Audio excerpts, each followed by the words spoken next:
Welcome in study पैंतरा class. आज हम स्टार्ट करने वाले एसिड बेस एंड सॉल्ट का। हमने एसिड और बेस के बारे में सारे कंसेप्ट क्लियर कर लेते कि एसिड क्या होता है, इनकी प्रॉपर्टीज़ क्या होती है। इस वीडियो में हम पढ़ेंगे कि एसिड और बेस या सॉल्ट को हम किस तरह से चेक करते हैं कि कितना एसिड है एंड कितना बेस है। ठीक है, उसकी पीएच वैल्यू क्या है, एसिडिटी कितनी ज़्यादा, बेसिसिटी कितनी ज़्यादा है, ये नोटिस करेंगे इस वीडियो में। ठीक है, चलो अब स्टार्ट करते हैं। पहले तो हम एसिड बेस एंड सॉल्ट के रिएक्शंस हम लोग नेक्स्ट वीडियो में करेंगे। इस वीडियो में हम देखेंगे how strong acid and base are in solutions. ठीक है, तो क्या करना है, strength of acid and strength of acid और बेस सॉल्यूशन, एसिड और बेस सॉल्यूशन, हमें ये चेक करना है स्ट्रेंथ ऑफ एसिड और बेस सॉल्यूशन। अब इससे पहले एसिड और बेस सॉल्यूशन का स्ट्रेंथ कैसे चेक करेंगे। आप सिंपल सी बात सोचो कि अगर हम एसिड को बेस के साथ रिएक्ट कराते हैं तो क्या होता है, न्यूट्रल हो जाएगा। क्योंकि एसिड अगर मान लो एसिडिटी उसकी ज़्यादा है, एसिड पीएच वैल्यू उसकी कम है, लाइक पीएच वैल्यू अगर मान लो कुछ भी है +2 है और उसका बेस जो है वो हमारा कितना आ रहा है +12 है या +13 है। ओके, तो ये क्या करेगा, इसको न्यूट्रल कर देगा। पर प्रॉब्लम ये है कि जब हम एक पीएच स्केल बनाते हैं, एक पीएच स्केल, अब first of all pH scale क्या होता है, तो कंसंट्रेशन ऑफ हाइड्रोजन आयन को क्या करने के लिए, स्केल करने के लिए हम क्या कहते हैं, उसको पीएच स्केल कहते हैं। जैसे कि अभी हम यहाँ पे करेंगे। फर्स्ट ऑफ ऑल मैं आपको बताता हूँ पीएच स्केल क्या होता है। Scale for measuring H+ ions in solution is called pH scale. A scale for measuring H+ ions in solution is called pH scale. यानी एक H+ आयन की कंसेंट्रेशन को मापने के लिए सॉल्यूशन में हम क्या यूज करते हैं, स्केल का, जो कि स्केल क्या कहलाता है, पीएच स्केल। अब यही चीज़ हम बात करेंगे, लाइक ये हमारा हो गया 0 1 2 3 4 5 6 7 8 9 10 11 12 13 एंड 14। Okay done. अगर जब हम इसकी बात कर रहे हैं तो आप ये नोटिस करोगे कि 7 क्या होता है, 7 न्यूट्रल होता है, 7 न्यूट्रल होता है। हमें चेक करना है स्ट्रेंथ ऑफ एसिड और बेस सॉल्यूशन। तो यहाँ पे नोटिस करो, जब यहाँ से यहाँ तक जाते हैं, 0 से लेकर 7 की तरफ जाते हैं, तो एसिडिटी क्या होती है, एसिडिटी, एसिडिक नेचर क्या होगा, एसिडिक नेचर डिक्रीज करेगा। क्या करेगा, डिक्रीज करेगा। लेकिन यही जब 7 to 0 की तरफ आते हैं तो एसिडिक नेचर क्या करेगा, इंक्रीज करेगा, एसिडिक नेचर इंक्रीज। ओके, अब ये तो हो गया एसिडिक नेचर के बारे में पढ़ेंगे। और यही नहीं, एसिडिक नेचर 0 to 7 ही नहीं, आप आगे बढ़ेंगे तो एसिडिक नेचर डिक्रीज ही करेगा। लेकिन 7 के बाद क्या आता है, बेसिक नेचर इंक्रीज करने लगता है। ठीक है, बेसिक नेचर इंक्रीज करने लगता है। जैसे आप मान लो बेस नेचर इंक्रीज करने लगता है, जैसे 7 to 14 की तरफ जाएं, 7 to 14 की तरफ जाएंगे तो आप नोटिस करोगे जो बेस नेचर होगा वो क्या करेगा, इंक्रीज करेगा 7 to 14 की तरफ। लेकिन जब 14 to 7 की तरफ आएंगे तो बेस नेचर क्या करेगा, डिक्रीज करेगा। तो एक चीज तो पता चल रही है कि अगर एसिडिक नेचर डिक्रीज कर रहा है तो बेसिक नेचर इंक्रीज कर रहा है। अगर बेसिडिक नेचर फ्रॉम लेफ्ट 14 to 0 की तरफ आता है तो एसिडिक नेचर इंक्रीज कर रहा है, तो बेस नेचर डिक्रीज कर रहा है। आप एक चीज नोटिस करो कि एसिडिक नेचर जब 7 के पास आ रहा है तो ये कम हो जा रहा है, अब बेसिक नेचर जब 7 के पास आ रहा है तो ये भी कम हो जा रहा है। इस वजह से यहाँ पे आके क्या हो जा रहा है, 7 के पास न्यूट्रल हो जाते हैं। क्या हो जाते हैं, न्यूट्रल हो जाते हैं। अब मैं यही चीज़ मैं लूँगा H+ आयन की कंसेंट्रेशन के बेस पे, H+ आयन कंसेंट्रेशन यानी हाइड्रोजन आयन की कंसेंट्रेशन के बेस पे अगर हम बात करेंगे तो यहाँ पे देखेंगे कि इस तरफ जब हम जा रहे हैं, इस तरफ, क्योंकि H+ आयन का कंसेंट्रेशन जितना ज़्यादा होगा एसिडिक नेचर उतना ज़्यादा शो करेगा। तो हम यहाँ पे अब नोटिस करेंगे कि ये जब जा रहा है 0 to 14 की तरफ, एसिडिक नेचर तो डिक्रीज हो रहा है, और जब एसिडिक नेचर डिक्रीज हो रहा है that means H plus ion concentration क्या हो रहा होगा, डिक्रीज कर रहा होगा. सो H प्लस आयन कंसंट्रेशन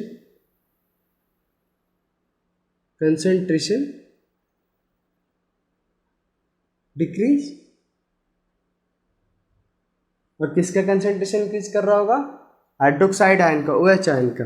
और लेकिन जब हम 14 to 1 की तरफ आते हैं, 14 to 0 की तरफ आते हैं, तो H प्लस आयन कंसंट्रेशन क्या हो रहा होगा, इंक्रीज हो रहा होगा. H plus ion concentration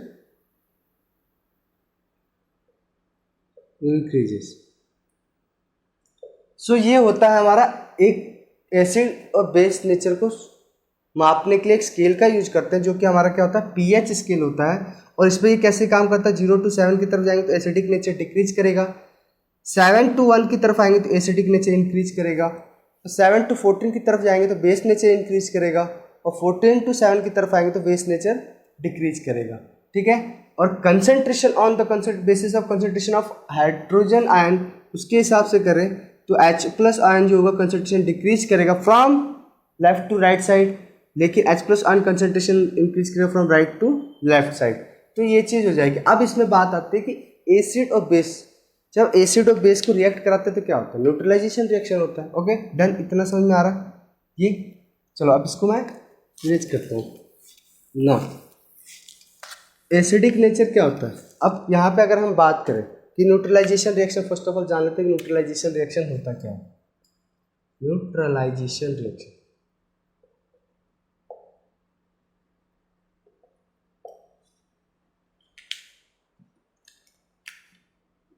when acid and base react to each other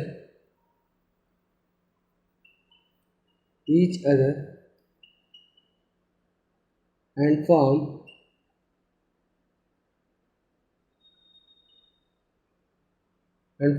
what?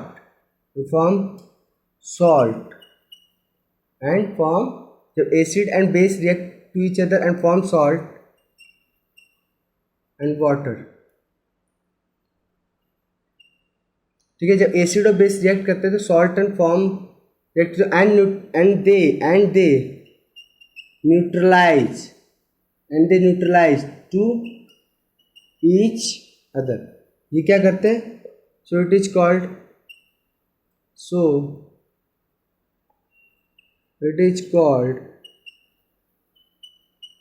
Neutralisation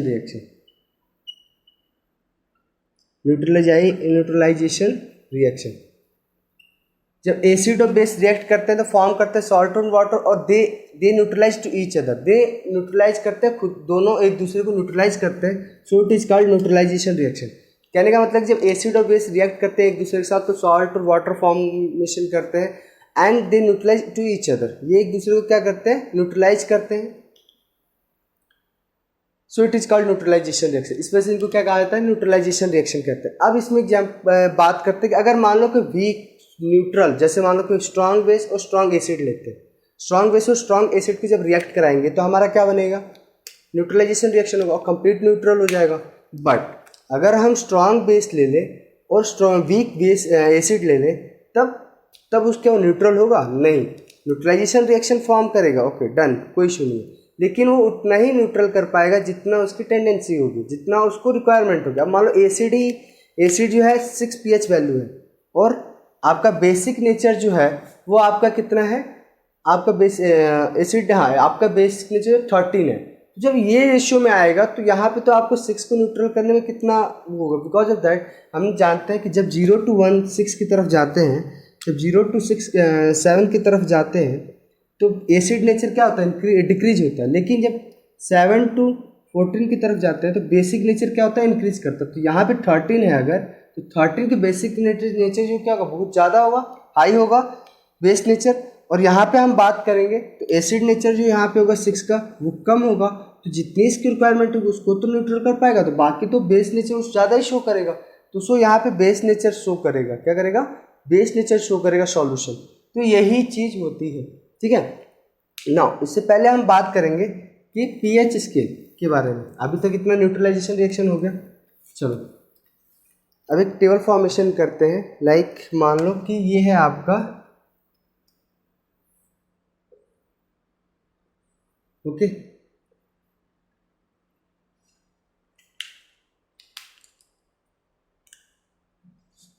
pH equal to 7, pH greater than 7, pH less than 7। जब pH इक्वल टू 7 होगा तो क्या होगा? न्यूट्रल सॉल्यूशन होगा। क्या होगा? न्यूट्रल सॉल्यूशन होगा। और हमने फर्स्ट वीडियो में एसिड और बेस के बारे में पढ़ रहे थे, तो concentration of H plus ion जितना ज़्यादा होगा उतना एसिडिक नेचर शो करेगा, और बेस नेचर कब शो करेगा?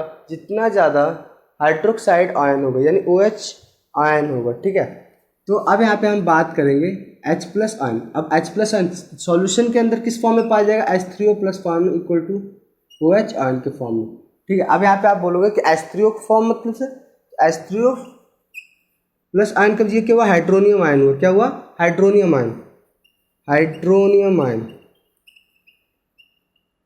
ठीक है, अब ये H3O में क्या होता है कि जब एसिड नेचर में जब एसिड जब यहाँ पे आपका एसिड ब्रेक करता है तो वो किस फॉर्म में ब्रेक करता है? H प्लस आयन के फॉर्म में। ठीक है, H प्लस आयन के फॉर्म में ब्रेक करेगा और किसके साथ जाकर रिएक्ट कर जाएगा? वाटर के साथ। तो यही जो फॉर्मेशन होता है H3O का, वो H प्लस H2O के फॉर्म में होता है। ठीक है, और हाइड्रोक्साइड आयन किसके फॉर्म किस में होता है? बेसिक बेस में होता है। तो जब pH वैल्यू 7 होगा, यानी एसिड और बेस की जो वैल्यू होगी क्या होगी? सेम होगी, न्यूट्रल सॉल्यूशन होगा। तो वहाँ पे H3O प्लस का कंसंट्रेशन OH की कंसंट्रेशन के बराबर होगा। लेकिन अगर pH वैल्यू 7 से ज़्यादा होगी तो बेसिक नेचर शो करेगा। तो हम इसको क्या कहेंगे? बेसिक सॉल्यूशन कहेंगे। क्यों कहेंगे? क्यों? बिकॉज ऑफ दैट OH का कंसंट्रेशन ज़्यादा होगा इससे H3O प्लस आयन से। ठीक है, यानी OH का कंसंट्रेशन ज़्यादा होगा। लेकिन अगर pH लेस देन 7 है तो एसिडिक सॉल्यूशन कहलाएगा। क्या कहलाएगा? एसिडिक सॉल्यूशन कहलाएगा। That means H3O plus ion का कंसंट्रेशन ज़्यादा होगा किससे? OH आयन से। तो ये हमारा क्या कहलाएगा? एसिडिक सॉल्यूशन कहलाएगा। ठीक है ना, अब इसके आगे पढ़ते हैं। ये चीज़ समझ में आ गई होगी? क्लियर? अब पढ़ेंगे कुछ properties of first of all salt के बारे में। तो सॉल्ट के बारे में हमने पढ़ा न्यूट्रलाइजेशन रिएक्शन से कि सॉल्ट का फॉर्मेशन कैसे होता है। जब एसिड और बेस को रिएक्ट कराते हैं तो हमारा सॉल्ट प्लस वाटर रिलीज होता है, जिसमें कि सॉल्ट क्या होता है? आपका सॉल्ट का फॉर्मेशन हो जाता है। तो सॉल्ट के फॉर्मेशन हो जाता है, तो सॉल्ट के बारे में अभी बाद में पढ़ेंगे। फर्स्ट ऑफ ऑल हम पढ़ेंगे किसके बारे में? एसिडिक नेचर, एसिड का केमिकल प्रॉपर्टीज क्या क्या होते हैं, केमिकली वो किस किस के साथ रिएक्ट करता है, उसका रिएक्शन किस किस से करता है, किस तरह से रिएक्ट करता है। जैसे मान लो कि अगर मेटल के साथ रिएक्ट करता है तो क्या फॉर्मेशन करता है, हाइड्रोजन कार्बोनेट के साथ रिएक्ट करता है तो क्या फॉर्मेशन करता है। इस तरह से जिस भी एलिमेंट के साथ रिएक्ट करता है तो क्या फॉर्मेशन करता है वो हम पढ़ेंगे, और बेस के बारे में पढ़ेंगे। देन हम सॉल्यूशन के बारे में पढ़ना शुरू करेंगे। तो आई होप कि स्ट्रेंथ ऑफ एसिड और बेस सॉल्यूशन समझ में आएगा, किस तरह से एसिड और किस तरह से बेस सॉल्यूशन को हम चेक करते हैं कि वो एसिडिक है या बेस सॉल्यूशन है। तो इस वीडियो में इतना ही। Thank you.